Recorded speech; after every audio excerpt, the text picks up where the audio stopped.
Beaucoup de gens dans leur innocence pensent que la nuit du 31 décembre est simplement une nuit de fête, de célébration bruyante, de joie éphémère et de résolution pour de nouveaux commencements. Mais dans les coulisses du royaume des ténèbres, cette nuit porte un nom différent et sinistre. Nous l'appelions la nuit du transfert souverain ou la nuit des décrets inversés.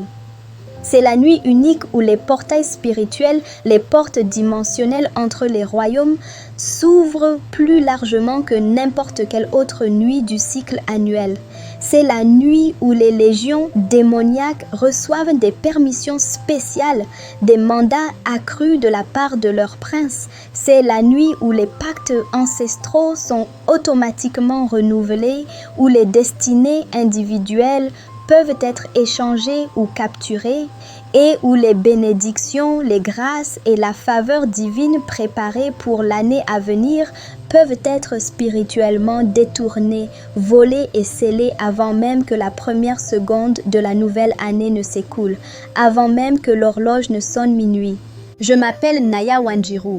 Pendant 12 longues et sombres années, j'ai servi en tant que soldat et initié au plus profond du royaume des ténèbres, ici en Afrique de l'Est et dans la corne de l'Afrique. J'ai pratiqué, obéi et exécuté des ordres qui laissent des cicatrices éternelles sur l'âme. Mais la nuit qui m'a le plus marqué à jamais, la nuit où j'ai été témoin d'horreurs si profondes que même mes supérieurs, des sorciers endurcis, tremblaient et craignaient d'en prononcer les détails à voix haute, c'était toujours, sans exception, la nuit du 31 décembre. Chaque année, comme un rituel macabre prédéterminé, entre 22h et minuit, nous recevions des ordres spéciaux, des mandats spirituels d'une puissance ténébreuse singulière, des ordres qui sont gravés au fer rouge dans ma mémoire et que je n'oublierai jamais. Et ce soir, par la grâce libératrice qui m'a été accordée, je vais révéler ce que les sorciers et les puissances des ténèbres ne veulent absolument pas que vous sachiez sur la nuit du nouvel an. Parce que ce que vous faites, dites et permettez ce soir-là détermine légalement, dans le domaine spirituel, ce que les démons sont autorisés à vous voler, à entraver et à détruire pour toute l'année à venir. Pendant mes 12 années de service actif dans la sorcellerie organisée, j'ai participé à des rituels, des cérémonies et des opérations spirituelles que je regrette profondément et que je déplore aujourd'hui. J'ai vu de mes propres yeux des familles entières, des couples, des hommes d'affaires pleins d'espoir perdre leur paix, leur prospérité naissante, leur santé et leur protection spirituelle à cause de quelques actes apparemment simples, de quelques paroles prononcées légèrement, effectuées innocemment et sans discernement le soir du Nouvel An. Ces familles ne savaient pas, elles ne pouvaient pas savoir qu'elles ouvraient délibérément des portes d'accès, qu'elles signaient spirituellement des autorisations. Elles ignoraient que certaines actions, certains mots prononcés sous le coup de l'émotion, certains comportements et certaines traditions familiales donnaient aux forces des ténèbres un droit légal, une clause d'accès contractuel dans leur vie pour les 12 mois suivants. Aujourd'hui, par la miséricorde immense et le sang puissant de Jésus-Christ qui m'a délivré, libéré et racheté des ténèbres les plus profondes, je vais exposer, détailler et expliquer les 5 choses cruciales que vous ne devez absolument jamais faire le soir du Nouvel An. Ces révélations ne sont pas pour vous faire peur ni pour vous paralyser, mais pour vous équiper, vous armer de connaissances et vous établir dans une position de domination stratégique. Parce que la Bible dit avec une clarté prophétique dans Jean 8, verset 32, « Vous connaîtrez la vérité et la vérité vous affranchira. » Et le Seigneur lui-même déclare dans Osée 4, 6, « Mon peuple périt par manque de connaissance. » La première chose que vous ne devez jamais faire le soir du Nouvel An, c'est prononcer des paroles négatives, de découragement, de doute ou de malédiction à minuit précis. Dans le royaume des ténèbres, nous savions, nous étions enseignés et nous opérions selon un principe que beaucoup de chrétiens ignorent ou sous-estiment. Les paroles prononcées exactement à minuit, pile le 30 et un décembre, portent un poids spirituel extraordinaire, une autorité de décret prophétique instantané. À ce moment précis de transition entre deux années, il y a une fenêtre ouverte, un sas dimensionnel entre le monde naturel et le monde spirituel. Ce que vous déclarez, proclamez ou même murmurez à ce moment précis devient comme une prophétie autoréalisatrice, comme un décret souverain qui s'inscrit immédiatement dans le registre spirituel gouvernant votre nouvelle année. C'est l'heure des comptes spirituels et des nouveaux contrats. Je me souviens très distinctement du cas d'une femme à Kampala nommée Mariam. Elle était chrétienne, elle allait à l'église régulièrement, elle priait. Mais le 31 décembre 2018, à exactement minuit, alors que tout le monde autour d'elle criait « Bonne année » et « Meilleurs vœux », elle a dit quelque chose de totalement différent. Submergée par la frustration de ses difficultés financières de l'année précédente, elle a crié avec une amertume profonde « Cette année sera encore pire, rien ne change jamais pour moi, je suis maudite ». Dans le monde spirituel invisible, ces paroles sont devenues un contrat irréfutable, un mandat signé de sa propre bouche. Les esprits de pauvreté, de stagnation et d'échec qui attendaient une opportunité légale ont immédiatement saisi cette déclaration comme une permission d'opérer. Nous avions cette nuit-là une sorcière attitrée qui surveillait spirituellement son quartier et dès que ces mots amers ont été prononcés, elle a activé un rituel de renforcement de ses malédictions. Le résultat fut systématique et tragique. En janvier, Mariam a perdu son emploi de façon inattendue. En mars, sa voiture est tombée en panne irréparable. En juin, son mari est tombé gravement malade.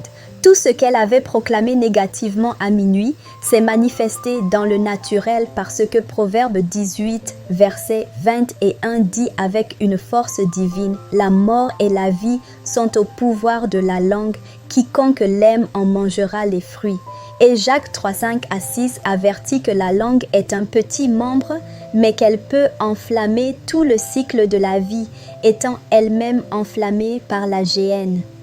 Certaines d'entre vous se demandent peut-être perplexes pourquoi vos années commencent toujours mal, pourquoi janvier et février sont toujours des mois de lutte intense, d'accidents et de mauvaises nouvelles. Retournez en arrière dans votre mémoire spirituelle.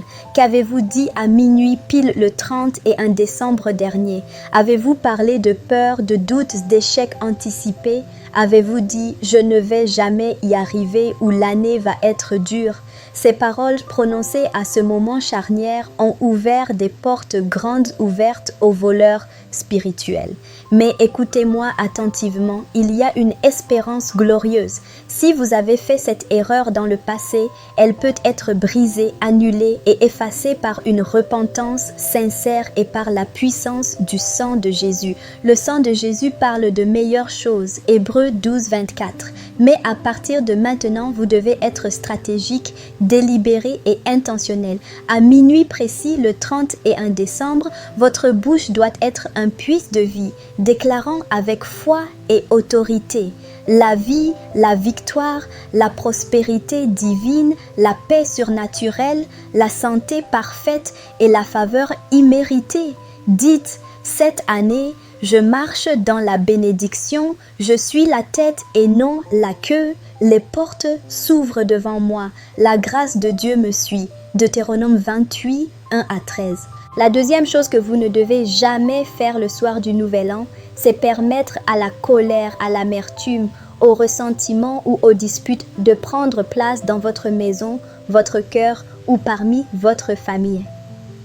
Dans la sorcellerie avancée, nous surveillons particulièrement, nous ciblions avec une précision diabolique les familles qui se disputaient, qui criaient, qui laissaient éclater des conflits non résolus pendant les célébrations du réveillon. Pourquoi? Parce que les émotions négatives intenses créent des fissures, des brèches et émettent des fréquences spirituelles basses que les démons peuvent détecter et localiser de très loin, comme des requins sentant le sang dans l'eau. La colère en particulier ouvre ce que nous appelions dans notre jargon occulte les portails du chaos et de la dissolution familiale. Je vais vous raconter une histoire réelle que je n'oublierai jamais, car j'ai participé à son opération spirituelle. À Nairobi, au Kenya, il y avait une famille que nous avions ciblée spécifiquement depuis 2 ans. Le mari s'appelait Kipchoge, un homme d'affaires prospère et respecté. Sa femme, Wanjiku, était une femme de prière fervente, un pilier dans son église locale. Ensemble, ils avaient construit quelque chose de beau, un foyer béni. Mais ils avaient un point faible récurrent, un péché familial non jugé. Chaque fin d'année, sous le stress des préparatifs, ils se disputaient violemment pour des choses insignifiantes. La belle famille, l'argent dépensé pour les fêtes, des désaccords stupides sur les invitations. Le 31 décembre 2016, ils ont eu leur plus grande et plus violente dispute. Kipchoge a crié des mots blessants, maudissant presque le jour de leur mariage. Wanjiku a répondu avec une amertume vénéneuse, invoquant des échecs passés. Leurs enfants ont pleuré, terrifiés, et à 23h30, dans une colère aveugle, Kipchoge a quitté la maison en claquant la porte. Il a passé le moment de minuit seul dans sa voiture, rongeant son frein plein de rancune. Dans le monde spirituel, cette brèche émotionnelle, ce divorce spirituel momentané, était comme une grande fissure béante dans le mur de protection angélique autour de leur foyer. Nous avions une sorcière haut gradée positionnée dans leur quartier. Elle n'a même pas eu besoin de faire un grand rituel complexe. Elle a simplement, à 23h55, soufflé une poudre noire consacrée vers leur maison et a prononcé 3 décrets: division, ruine, séparation.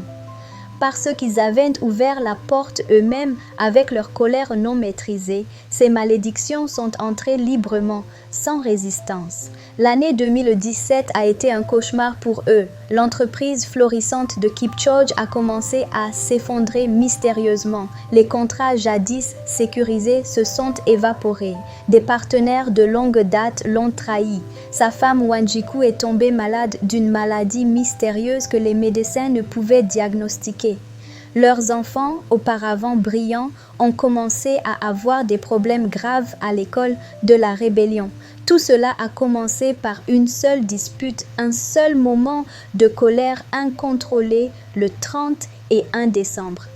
Éphésiens 4, versets 26 et 27 nous avertit solennellement: « Si vous vous mettez en colère, ne péchez point.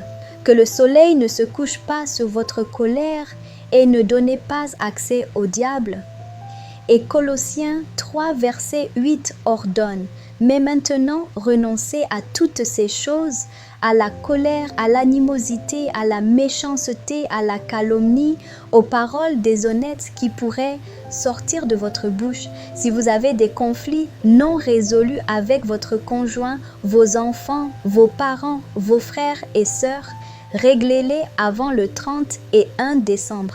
Pardonnez sincèrement, demandez pardon humblement. Ne laissez pas le diable, l'accusateur, utiliser votre colère légitime ou illégitime comme une porte d'entrée légale dans votre nouvelle année.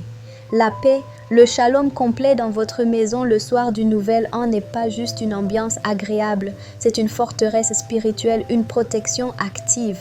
La troisième chose que vous ne devez jamais faire le soir du nouvel an, c'est participer, même pour rire ou par pression sociale, à des rituels de bonne chance, des traditions de passage d'année qui ne sont pas bibliques et dont les racines sont occultes. Je sais que cela peut paraître innocent, folklorique ou simplement culturel. Porter du rouge ou du jaune pour la chance. Sauter 7 fois à minuit sur un pied. Mettre des pièces de monnaie dans vos poches ou vos chaussures. Manger exactement 12 raisins en faisant un vœu. Jeter de l'eau ou du sucre par la fenêtre pour chasser le mal. Allumer des bougies de couleurs spécifiques. Placer des miroirs face à la porte. Certains de ces rituels viennent de traditions culturelles anciennes, mais beaucoup d'entre eux ont des racines profondément occultes, païennes, et sont liés à l'invocation d'esprits territoriaux ou d'anciennes divinités. Dans le royaume des ténèbres, nous utilisions sciemment ces traditions populaires pour piéger spirituellement les gens, surtout les chrétiens non avertis. Nous savions que si nous pouvions faire accepter aux gens certains rituels comme inoffensifs, folkloriques ou juste culturels, nous pouvions établir des pactes spirituels silencieux, des accords avec les démons sans qu'ils n'en aient la moindre conscience. Chaque rituel, chaque symbole a une origine et une signature spirituelle. Et si cette origine n'est pas le Dieu très haut, le Père de notre Seigneur Jésus-Christ, alors elle vient obligatoirement d'une autre source, d'un autre royaume. 2 Corinthiens 6, 14 à 18. Je me souviens avec tristesse d'une jeune femme à Dar es Salaam en Tanzanie nommée Neema. Elle était une chrétienne sincère, servante dans la chorale, mais chaque 31 décembre, sa grand-mère matriarche insistait pour qu'elle porte une ceinture rouge tissée de fils spéciaux, disant que c'était pour la protection et la prospérité. La grand-mère affirmait que c'était juste une tradition familiale vieille de 100 ans, quelque chose d'innocent. Mais ce que Neema ne savait pas, c'est que cette ceinture avait été consacrée des décennies plus tôt à un esprit des eaux, Mami Wata, par sa grand-mère lors d'un pacte pour la richesse. Chaque fois que Neema portait cette ceinture, le soir du 31 décembre, elle renouvelait inconsciemment par son acte d'obéissance traditionnelle le pacte avec cet esprit. Et chaque année, le même cycle se répétait. Difficultés mystérieuses dans ses relations amoureuses, blocages financiers récurrents, l'argent entrait et fuyait aussitôt, rêves étranges et oppressants de nager dans l'océan, retards inexpliqués dans son mariage et sa carrière. Ce n'est que lorsqu'un prophète de Dieu, lors d'une croisade, a discerné par l'esprit la situation et lui a ordonné de brûler cette ceinture qu'elle a été complètement libérée. La semaine suivante, un fiancé chrétien sérieux est entré dans sa vie et ses finances se sont stabilisées. Deutéronome 18, versets 10 à 12 interdit clairement et sévèrement toute forme de divination, de magie, de sorcellerie, de charme, de consultation des esprits, de nécromancie. Car quiconque fait ces choses est en abomination à l'Éternel. Deutéronome 18, 12. Vous n'avez besoin d'aucun rituel de bonne chance, d'aucun talisman, d'aucune couleur porte-bonheur. Vous avez Jésus-Christ, le lion de la tribu de Juda, l'alpha et l'oméga. Psaume 121, versets 7 à 8 déclare avec puissance: L'Éternel te gardera de tout mal, il gardera ton âme. L'Éternel gardera ton départ et ton arrivée, dès maintenant et à jamais. Votre protection suprême ne vient pas d'une couleur de vêtements, d'un nombre magique, d'une direction cardinale ou d'un aliment ritualisé. Elle vient exclusivement de la présence de l'Éternel, de l'ombre du Tout-Puissant. Psaume 91. Si vous avez participé à ces rituels dans le passé, repentez-vous aujourd'hui, même devant Dieu. Brûlez les objets consacrés. Renoncez verbalement et en prière à tous pactes implicites. Déclarez que votre confiance totale, votre sécurité et votre espoir pour la nouvelle année sont en Jésus-Christ seul. Ne laissez pas des traditions occultes déguisées en folklore culturel ouvrir des portails spirituels dans votre vie et celle de votre famille pour la nouvelle année. La 4e chose que vous ne devez jamais faire le soir du Nouvel An, c'est négliger la prière le jeûne, la vigilance spirituelle et permettre à la distraction mondaine, au festin excessif et au divertissement de dominer et de consommer tout votre temps et votre attention. Beaucoup de chrétiens, hélas, passent toute la soirée du 31 décembre à faire la fête charnelle, à boire de l'alcool, parfois jusqu'à l'ivresse, à danser des danses douteuses, à regarder des films violents ou immoraux à la télévision, et ils n'ont aucun temps qualitatif pour Dieu, pour la méditation, pour la communion avec le Saint-Esprit. Puis, à minuit, ils crient « Bonne année » entre deux hoquets, et pensent que ce vœu verbal suffit à les couvrir spirituellement. Mais écoutez-moi attentivement, c'est une illusion dangereuse. Pendant que vous êtes distrait, amusé et que votre conscience est engourdie, l'ennemi de vos âmes, Satan, n'est pas distrait. Lui, il travaille avec une intensité accrue cette nuit-là. Dans la sorcellerie structurée, nous avions une stratégie spécifique, un plan d'opération pour la nuit du 31 décembre. Nous savions, par expérience et révélation démoniaque, que la grande majorité des chrétiens seraient occupés à célébrer charnellement, à manger avec excès, à socialiser de façon futile.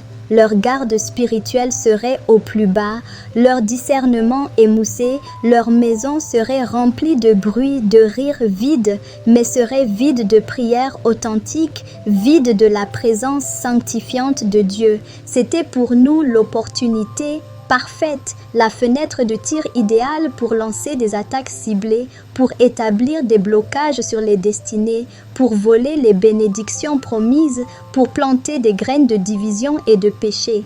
Entre 22h et minuit, le 31 décembre, le monde spirituel est extrêmement actif. C'est l'heure de pointe des activités démoniaques. Les esprits territoriaux, les princes des ténèbres sur les villes se rassemblent. Les covens de sorciers se réunissent dans l'astral. Les rituels de renouvellement de pactes atteignent leur apogée à minuit précis. Pendant ce temps, si vous, chrétiens, êtes ivres, distraits par les jeux, endormis, spirituellement ou physiquement, vous êtes vulnérables, une cible facile, une ville sans murailles. Proverbe 25, verset 28. Matthieu 26, verset 41 nous avertit sévèrement. Veillez et priez, afin que vous ne tombiez pas dans la tentation. L'esprit est bien disposé, mais la chair est faible. Je me souviens d'un pasteur charismatique à Kigali, au Rwanda, nommé pasteur Théoneste. Il avait l'habitude d'organiser une grande fête mondaine dans l'enceinte même de son église chaque 31 décembre. De la musique séculière forte, des buffets somptueux, des danses, des sketchs comiques, du pur divertissement. La prière, quand elle avait lieu, ne commençait qu'à 23h50, juste 10 minutes avant minuit. Et même ces 10 minutes étaient courtes, pressées et superficielles, parce que tout le monde était fatigué, repu et distrait. Dans le monde spirituel, nous pouvions voir clairement que son église, ce soir-là, était comme une maison sans toit, sans aucune couverture angélique sérieuse. Nous avons donc envoyé avec permission des esprits spécialisés de confusion, de division doctrinale, de découragement pastoral et d'immoralité financière. Les résultats furent tragiques et rapides. Dès janvier, plusieurs membres clés et donateurs ont quitté l'Église avec amertume. Des scandales de détournement de fonds ont éclaté en février. Les finances de l'Église ont chuté de 60%. Son propre mariage a connu des problèmes graves, des soupçons d'infidélité. Tout a été rendu possible parce qu'il a négligé la prière d'intercession, la veille spirituelle, lors de la nuit la plus critique de l'année spirituelle. Contrastez cela avec une autre église à Bujumbura, au Burundi, dirigée par une mère spirituelle appelée Mama Grace. Chaque 31 décembre, elle commençait un service de prière et de jeûne à 20h. Pas de fête extravagante, pas de distraction mondaine, juste la prière concentrée, le jeûne corporatif, la louange intense, la déclaration prophétique de la parole de Dieu. À minuit, toute l'assemblée était déjà profondément immergée dans la présence glorieuse de Dieu, saturée de la gloire, couverte d'un feu spirituel purificateur. Nous avons essayé à plusieurs reprises de projeter des esprits d'attaque, de lancer des flèches enflammées vers cette église, mais nous ne pouvions même pas approcher. Chaque tentative se heurtait à un mur de feu divin, à une muraille de lumière aveuglante. Des légions d'anges guerriers montaient une garde serrée. L'atmosphère spirituelle du lieu était saturée de la cabode, de la gloire pesante de Dieu. Nous devions battre en retraite, vaincus. Cette église a prospéré, a grandi en nombre et en puissance spirituelle année après année parce qu'elle comprenait par révélation l'importance stratégique capitale du 31 décembre. Luc 21, verset 36 nous exhorte avec urgence. Veillez donc et priez en tout temps, afin que vous ayez la force d'échapper à toutes ces choses qui arriveront, et de paraître debout devant le Fils de l'homme. Si jamais il y a une nuit dans l'année où vous devez absolument veiller et prier, c'est bien la nuit du 31 décembre. Votre nouvelle année doit prendre son envol, ses premières respirations, dans la salle du trône de Dieu, dans le lieu secret de la prière, pas dans la confusion bruyante des distractions mondaines. La cinquième et dernière chose que vous ne devez jamais faire le soir du Nouvel An, c'est entrer dans la nouvelle année avec des pactes anciens non rompus, des péchés habituels non confessés et abandonnés, ou des objets occultes, des idoles, des souvenirs impurs non détruits dans votre maison, votre voiture ou sur votre personne. Beaucoup de gens crient qu'ils veulent une nouvelle année, un nouveau départ, une page blanche, mais ils transportent consciemment ou inconsciemment tous leurs vieux bagages spirituels, leurs attachements malsains. Ils veulent expérimenter la nouveauté de Dieu, mais ils refusent obstinément de lâcher, de brûler, de rejeter le passé impur. Et le royaume des ténèbres utilise ces attachements, ces objets, ces souvenirs comme des points d'ancrage légaux, comme des chaînes qui lient légalement la personne à un cycle de malédiction. Dans la sorcellerie, nous savions par nos grimoires que si quelqu'un entrait dans la nouvelle année avec un pacte, même ignoré, non rompu par le sang de Jésus, ce pacte se renouvelait automatiquement, s'actualisait pour les 12 prochains mois. Si quelqu'un gardait un objet occulte, une idole, une statuette, un talisman, un gris-gris dans sa maison, même caché, cet objet servait de portail actif, de porte dérobée pour des attaques démoniaques continues, des infiltrations. Si quelqu'un vivait dans un péché habituel non jugé, fornication, pornographie, amertume, mensonge, ivrognerie, ce péché, comme un mur épais, lui fermait l'accès aux bénédictions divines, à la faveur nouvelle. Ésaïe 59, versets 1 à 2. Je me souviens d'un homme à Addis Abeba, en Éthiopie, nommé David. Il s'était converti au christianisme, il était même devenu diacre. Mais dans un tiroir secret, il gardait encore un bracelet en cuir et coris que son ancien marabout lui avait donné des années auparavant pour la protection en voyage. Il disait à lui-même que c'était juste un souvenir, un objet sans importance, qu'il ne le portait plus. Mais dans le monde spirituel, ce bracelet était un point d'ancrage vivant pour un esprit familial démoniaque, un lien avec son passé occulte. Chaque 31 décembre, nous recevions dans nos réunions secrètes une liste mise à jour de personnes encore connectées à nos réseaux démoniaques par des objets, des photos ou des dettes de sang. Le nom de David figurait sur cette liste année après année. Et chaque fois, à minuit, le pacte se renouvelait automatiquement, même sans son consentement conscient. Il priait, il jeûnait, il donnait la dîme, il servait à l'église, mais sa vie stagnait, sa famille était malade, ses affaires ne décollaient jamais. Pourquoi ? Parce qu'il n'avait pas complètement, radicalement rompu avec les objets de son passé occulte. Un jour, lors d'une grande croisade d'évangélisation, un homme de Dieu a eu un mot de connaissance percutant. Il a pointé son doigt vers David dans la foule et a proclamé « Il y a un objet dans ta maison qui te retient en otage depuis ta conversion. Dieu dit de le brûler ce soir même, avant le coucher du soleil. » David a résisté intérieurement au début par attachement sentimental, mais finalement convaincu par l'esprit, il est rentré chez lui, a fouillé, a trouvé le bracelet et l'a brûlé dans un feu avec de l'huile d'onction. Immédiatement, il a senti comme un poids physique quitter ses épaules. Quelque chose s'est brisé dans l'atmosphère. Cette même année, sa vie a changé radicalement. Une opportunité commerciale internationale lui est tombée dessus. Les maladies chroniques de sa femme ont disparu. Sa fille aînée a eu une percée académique miraculeuse. 2 Corinthiens 6, verset 17 ordonne avec force. C'est pourquoi sortez du milieu d'eux et séparez-vous, dit le Seigneur. Ne touchez pas à ce qui est impur et je vous accueillerai. Vous ne pouvez pas expérimenter la nouveauté radicale de Dieu. Le voici, je fais toutes choses nouvelles. Apocalypse 21:5. Pendant que vous tenez encore fermement, sentimentalement, à des objets, des relations ou des habitudes de l'ancienne vie.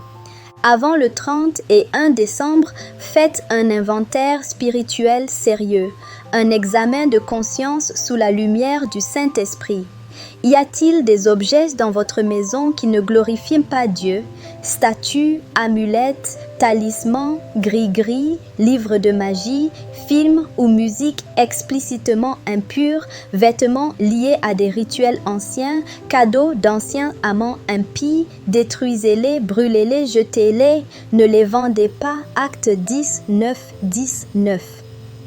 Y a-t-il des relations toxiques, des alliances impies qui vous tirent vers le bas spirituellement, des amitiés qui encouragent le péché, vous entraînent à la mondanité, des relations amoureuses avec des non-croyants ou des croyants désobéissants, des associations commerciales malhonnêtes, frauduleuses, rompez-les, sortez-en avant le début de la nouvelle année. Y a-t-il des péchés habituels, des addictions que vous traînez comme un boulet? La pornographie, le mensonge pathologique, la fornication, l'adultère, l'ivrognerie, l'amertume racine. Confessez-les avec larmes, repentez-vous sincèrement, recevez la purification par le sang de Jésus, 1 Jean 1,9, et prenez une décision radicale d'abandon. Ne transportez pas ces chaînes spirituelles dans la nouvelle année. Mes amis, frères et sœurs bien-aimés, je partage ces choses avec vous, non pas pour créer une atmosphère de peur malsaine, de paralysie, mais pour vous donner la connaissance libératrice, l'intelligence stratégique spirituelle. Le royaume des ténèbres opère par des lois spirituelles qu'il ne peut transgresser. Il a besoin d'un accès légal, d'une porte ouverte, d'un péché non confessé, d'une parole négative, d'un objet impur. Mais la bonne nouvelle glorieuse, c'est que le royaume de Dieu, le royaume de lumière, opère aussi par des lois supérieures, et ces lois sont infiniment plus puissantes. La loi de l'esprit de vie en Jésus-Christ nous a franchis de la loi du péché et de la mort. Romains 8:2. Jean 4, verset 4 déclare avec une assurance triomphante « Vous, petits enfants, vous êtes de Dieu, et vous les avez vaincus, parce que celui qui est en vous est plus grand que celui qui est dans le monde. Vous n'avez pas à avoir une peur superstitieuse du 31 décembre, mais vous devez être sages comme des serpents et purs comme des colombes. » Matthieu 10, 16. Vous devez être vigilants, vous devez être stratégiques, vous devez occuper le terrain par la prière et la foi. La Bible dit dans Osée 4, verset 6, « Mon peuple périt par manque de connaissance. Maintenant vous avez la connaissance. Maintenant vous avez la révélation. Maintenant vous savez ce qu'il faut absolument éviter. Alors Que devez-vous faire concrètement le 30 et 1 décembre? Voici un plan d'action spirituel. Sanctifiez votre maison. Avant le 30 et 1 au soir, marchez dans chaque pièce, chaque couloir, chaque placard, votre garage, votre voiture. Priez, aspergez de l'huile d'onction symboliquement et déclarez avec autorité que tout ce territoire appartient à Jésus-Christ, que toute influence démoniaque est expulsée au nom de Jésus. Opérez le pardon radical. Faites une liste mentale ou écrite de toutes les personnes qui vous ont blessé cette année. Pardonnez-leur sincèrement, de tout votre cœur. Libérez-les de votre tribunal intérieur. Si possible, réconciliez-vous. Libérez toute racine d'amertume. Hébreux 12:15. Détruisez les objets impurs. Faites ce grand nettoyage spirituel. Brûlez, jetez tout ce qui est lié à l'occultisme, à l'idolâtrie, à l'immoralité. Ne gardez aucun souvenir de l'Égypte. Exode 12:15. Priez avec intention et persévérance. Planifiez un temps de prière en famille ou en solo. Commencez tôt dans la soirée. Lisez les psaumes 91, 120 et 1, 23. Priez dans l'esprit, Jude 1 verset 20. Intercédez pour votre famille, votre ville, votre nation. Ne soyez pas distraits par le tumulte extérieur. À minuit précis, proclamez des décrets de vie. Ayez préparé à l'avance une confession de foi, une déclaration prophétique basée sur les Écritures. À minuit, parlez à votre année. Ordonnez-lui d'être une année de grâce, de percée, de santé, de prospérité. Déclarez que vous marchez dans l'accomplissement des promesses de Dieu. Et maintenant, avant de terminer, je veux prier avec vous, pour vous, une prière de rupture, de délivrance et de consécration pour la nouvelle année. Peu importe où vous êtes en ce moment, je veux que vous placiez votre main droite sur votre cœur et votre main gauche levée vers le ciel en signe de réception. Père céleste, éternel Dieu tout-puissant, au nom puissant, souverain et victorieux de Jésus-Christ de Nazareth, je viens devant ton trône de grâce avec tous ceux qui lisent ou écoutent ce message en ce moment. Seigneur, nous implorons ta miséricorde. Pardonne-nous, purifie-nous par le sang de l'agneau pour toute porte que nous avons ouverte par ignorance, par négligence ou par désobéissance. Pardonne-nous pour les paroles négatives, de mort et de malédiction que nous avons prononcées à minuit les années passées. Pardonne-nous pour la colère, l'amertume, les disputes que nous avons permis dans nos maisons, offensant ta présence. Pardonne-nous pour les rituels occultes, les traditions païennes auxquelles nous avons participé, croyant bien faire.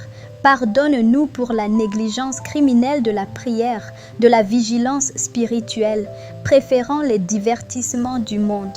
Pardonne-nous pour les pactes anciens, les péchés cachés et les objets impurs que nous avons transportés d'année en année, alourdissant notre course.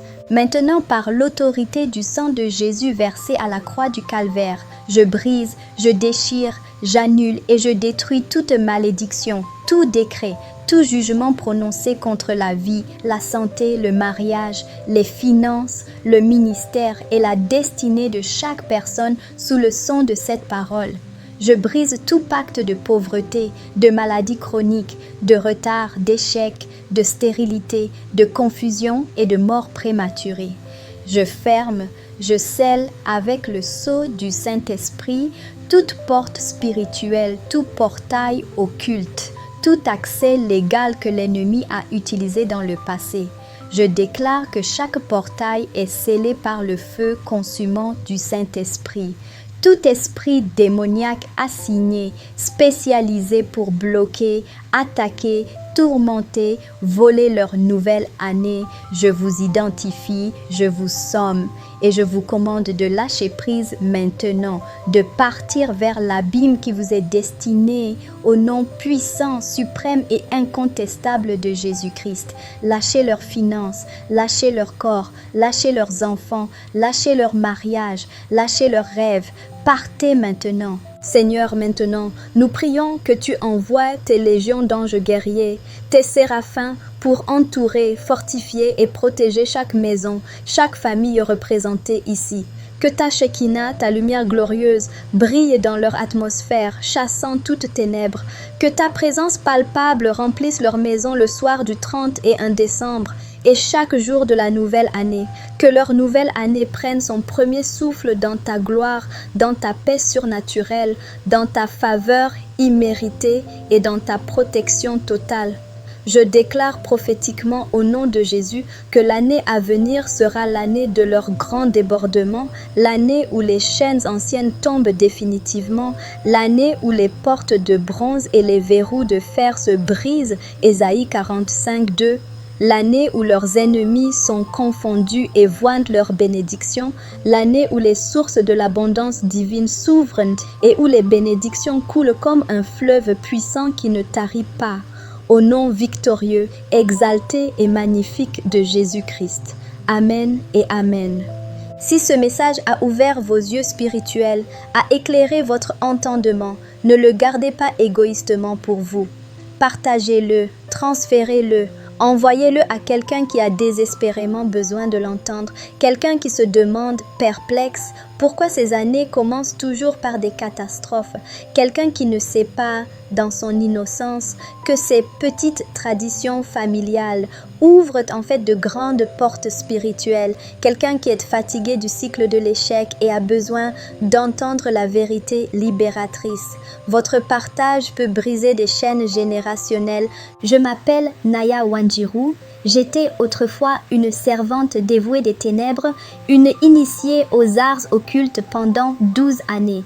Mais aujourd'hui, par la grâce souveraine, l'amour insondable et le sang précieux de Jésus-Christ, je suis une messagère réconciliée de la lumière, une ambassadrice du royaume de Dieu. Et je vous le dis avec toute l'autorité d'une témoin transformée. Vous pouvez, vous devez, vous finirez cette nouvelle année avec une victoire totale, avec une puissance démontrée, avec une protection divine tangible. Mais pour cela, vous devez être sage, vous devez être vigilant en prière et vous devez absolument connaître et éviter les pièges que j'ai exposés. Que le Dieu de paix vous sanctifie lui-même tout entier, que tout votre être, l'esprit, l'âme et le corps soient conservés irrépréhensibles lors de l'avènement de notre Seigneur Jésus-Christ. Première épître aux Thessaloniciens 5, 23. Que sa face brille sur vous d'une manière nouvelle, et que cette nouvelle année soit l'accomplissement de votre plus belle saison en lui, achevant comme la meilleure année de votre vie jusqu'ici, au nom qui est au-dessus de tout nom, Jésus-Christ, le Roi des rois. Amen.